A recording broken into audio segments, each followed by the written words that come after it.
What up? So today's gonna be a very fun day because we're gonna go over the 5 things that I love about my Suzuki Wagon R. So I prefer to make these type of videos after owning the car for like a week or at least a month. That way I could really understand what I really love about the car. Because you know, when you first buy a car, it's all a honeymoon phase. You love everything about it. It's just great to drive a new vehicle. But in this video, I'm gonna name the 5 things that I absolutely love. So first and foremost, I think everybody watching this video can agree with me. It has to be the weird little Qwerks.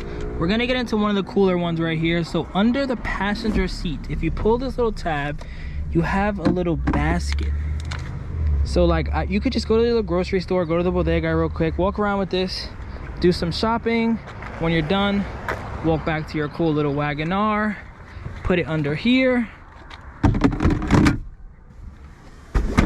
Boom. That, to me, I don't know why every single car doesn't have that. And then you think it ends there, but then you head to the driver's side, and no, there's not a basket on this side, but if you come down here, you have a cool little drawer.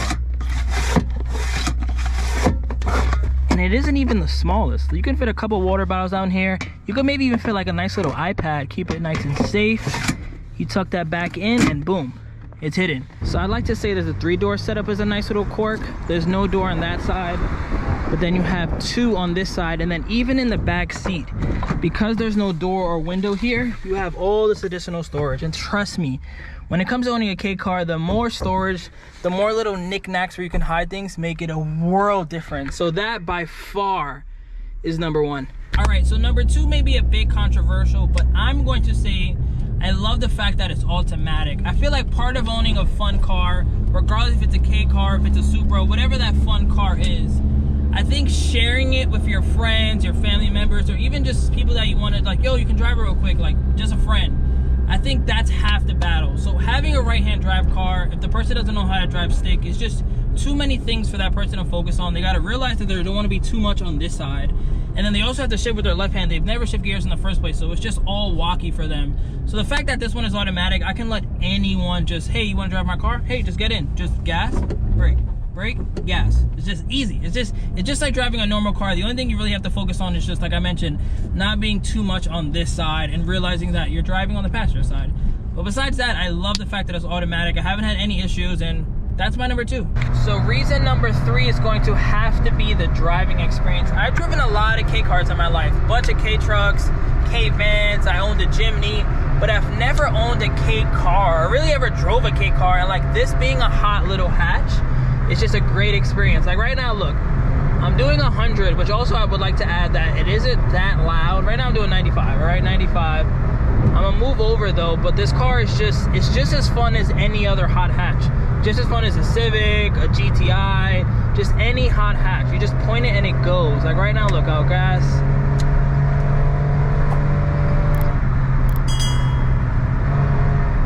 Like I just couldn't imagine this car all-wheel drive and turbo. Like I think I really have to look into it. I went from not knowing what a Suzuki Wagon R was at all to now wanting to buy the top of the line version. So I'm gonna drive a little more so you guys can see what I mean by driving experience once this traffic dies down. But even right now though, like I'm driving 100. I'm only at 55 on the RPMs. It isn't too bad. It still has some more in it too. Like look, it'll catch up real quickly. There's just so much traffic, which is killing me. But once I get a nice little slither, I'll show you how fun this thing really is. All right, so now that traffic has kind of died down a little bit, I'm not trying to do anything dangerous or unsafe, but you see right now I'm going 70, just cruising, 45 on the RPM. But like if I were to gun it picks up. I mean, you guys saw it, beat the Bravo fair and square over and over. Like it's pretty quick. Look right here, these 2 guys of course are gonna block me.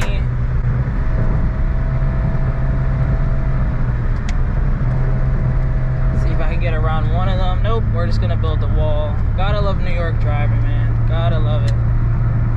In a K car too, I'm complaining about not being able to go faster, but you guys get the point. I mean, I love the driving experience of this. Let's see if I kind of speed up right now.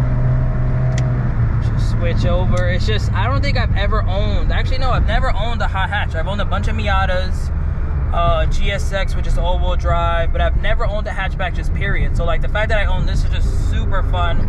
and then it's a lot quicker than I expected. Like, I just love the driving experience. I don't want to sound like a broken record, but it's just like, look, it's just so much fun. Speaking of driving experience, you can see right here that gas is $4.39 for regular. There's a huge misconception that these cars get like 30, 40, 50, 60, 70 miles per gallon. And are they good on gas? I guess, you know, for being a 25-year-old car, it has like a 7-8 gallon tank. You only fill up with like 30 bucks. In your mind, I guess you can say that they're good on gas. But I'm not gonna lie, this car is actually pretty good on gas. So when it comes to K-trucks, they're very good on gas, but my flaw with them is that they're 2-seaters and then you don't really have a roof. So if you have a bunch of things you want to transport around, if it's raining, it kind of sucks. That's why I got a K-van. The K-van, amazing, a bunch of space, but mine in particular, terrible on gas. Dual overhead cam, 15 valve per cylinder. It's just not the best car at all when it comes to gas. This car though, and the Jimny honestly, both automatic, both very good on gas. I just filled up at like 32 bucks, and this should last me at least like, I think last time I did the math, it would last me about like 260 miles, which I think when I did the math, it was like 30 something miles per gallon, which is very good. What are you doing though? Like, anyways, if you guys couldn't tell, number 4 is MPGs. And now let's get into the last thing, and something that kind of surprised me myself, and it's going to be how much space this little car has. So if the Wagon R was next to the Bravo right now, you guys would see that the Bravo basically looks like this. Like, I'll insert a picture right now. The Bravo towers over this car, but because they did a bunch of cool little Japanese quirks, like if you take off this headrest, let me do this real quick. So now with the headrest off, you're able to slide that forward, and like I mentioned, just kind of a lot of space.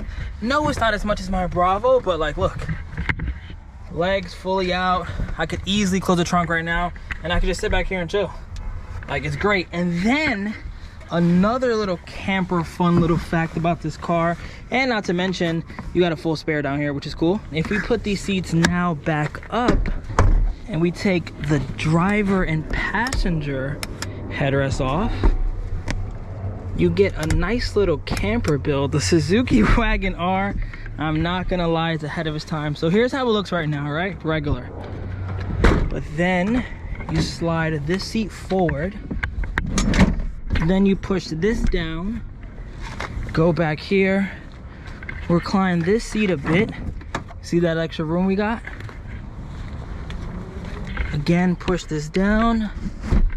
Boom. You have a full little camper bed setup. Like, look at this.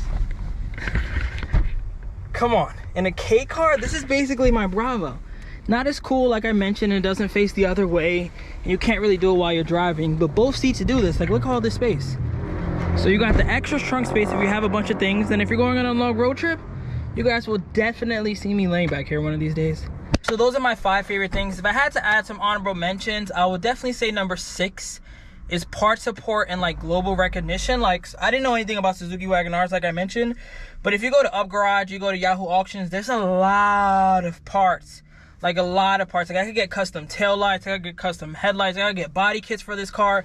You can get a lot of things like that. And like, I haven't had that K car experience. The only car I could say I had that was the Jimny, but it was kind of more like off-road cool stuff. Like, this car, I can make it into like a Too Fast, Too Furious with like a crazy body kit, a hood scoop, like an aero wing. They got like some speakers thing back here, like a bunch of fun things for this car. And I feel like it's just globally recognized. Like, someone sent me a DM the other day saying that they got a Wagon R in Pakistan, and it's just cool to see like this car is a global car. It isn't just a Japanese car. It's like everywhere, all over the place, recognized the Suzuki Wagon R. So I guess I'll end the video here though. Here's one last look of it. Catch you guys on the next one. Like, comment, and subscribe. Road to 3,000 subscribers before June. So make sure to subscribe, like, and comment. Peace out.